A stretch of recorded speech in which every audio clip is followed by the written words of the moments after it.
Welcome to I dream.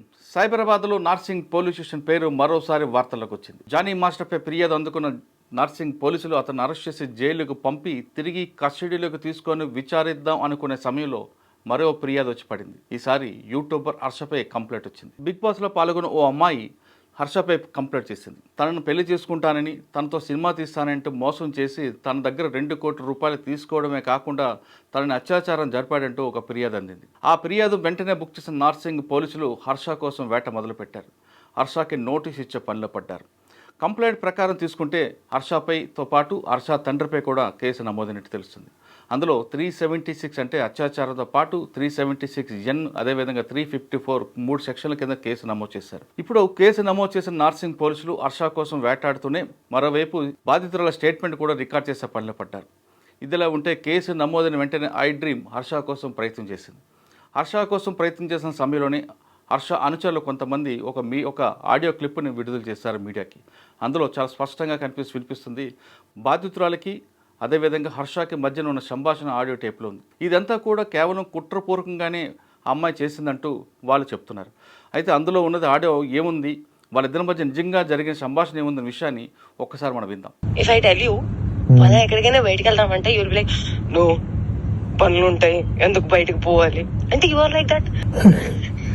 But అలా కూడా కాదు, that you will be like interested. ఏం చేద్దామని అనుకుంటున్నావు జీవితం చెప్పు. ఎంత ఎంత రసికరాజు రాకుండా ఉండం అంటే ఎలా పాసిబుల్? అది ప్రేమించాలి మనసులో లేదా? మరి ఎప్పుడు అడుగుతావు, ఇప్పుడు చేద్దాము, ఇప్పుడు ఏంటి ఏంటి పరిస్థితి? హర్షసే కాదు, నాకు యూపీఎస్సీ ఎగ్జామ్ బోర్డ్స్ కి క్వశ్చన్ పేపర్ లాగా తయారు అయ్యాడు. నేను ఆన్సర్ రాసుకుంటూ కూర్చోవాలి అంతే.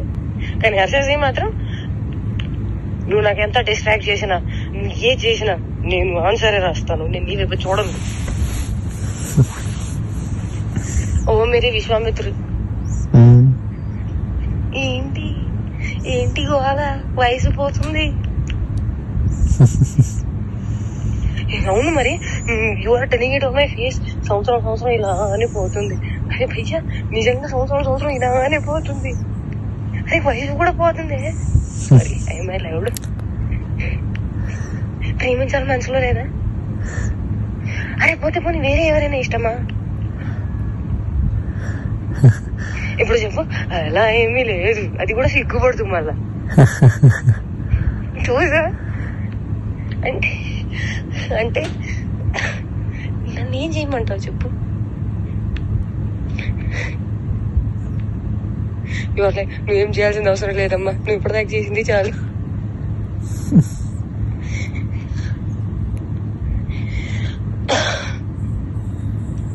సరే, take your time to think about it. నీకే లేనప్పుడు నేను ఎలా మాట్లాడుకోగలుగుతాను? మరి నేనే డెస్పరేట్ గా ఉన్నాను.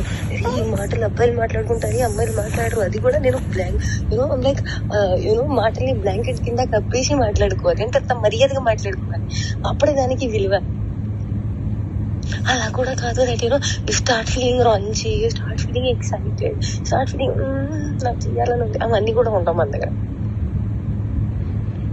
And you will be like I'm very boring person, very very boring person. అంటే అన్నిటికీ సమాధానం నేనే తీసుకొని నేనే చెప్పాలి. ఓకే, నాకు అర్థమైపోవాలి. And I'm dealing with a very boring person. So that నాకు ఎక్స్పెక్టేషన్ ఉండకూడదు. దట్ అక్కడి నుంచి వస్తుంది, దానికి కౌగిలిస్తాను, నీకు దగ్గర తీసేసుకుంటాను, ముద్దు పెట్టేస్తాను, అవన్నీ ఏమి ఉండవు. నాకు తెలుసు.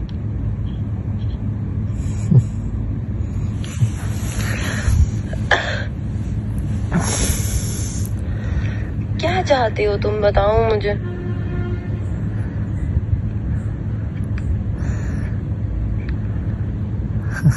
बताओ तुम्हारे मन में क्या चल रहा है, कुछ तो बोलो. ఒకవేళ నాకు తప్పు ఆలోచన ఉన్నాయి అనుకుంటే, అది నేను నీకు హానికరంగా ఉంటాను అనుకుంటే, అమ్మ గుర్తుపెట్టుకో, ఒక్కడవతలోని బావిలో తోయడానికి ఇంకొక పడిపోతే దానికన్నా పెద్ద మూర్ఖుడు ఎవడు ఉంటాడు. నేను ఆ మూర్ఖత్వం ఇప్పటికీ చెయ్యను, నాకు అవసరం లేదు. అండ్ నేను చెప్తున్నాను దట్ స్వార్థం, అవసరం, అవకాశం, కారణం ఇది అంతా ఏ విషయానికైతే మొదలవుతుందో, the world is round, the situation is round, everything will come in and there only. I will never initiate a thing which did not start from love and did not end on love. Which a mistake I made when you said you never had love, I had to stop there. I did not stop. Where it end? On no love only it ended. First of all, ఇదేంటి కాదు ఇదేంటి నేను నీకు చెప్తుంది అర్థం కావట్లేదా?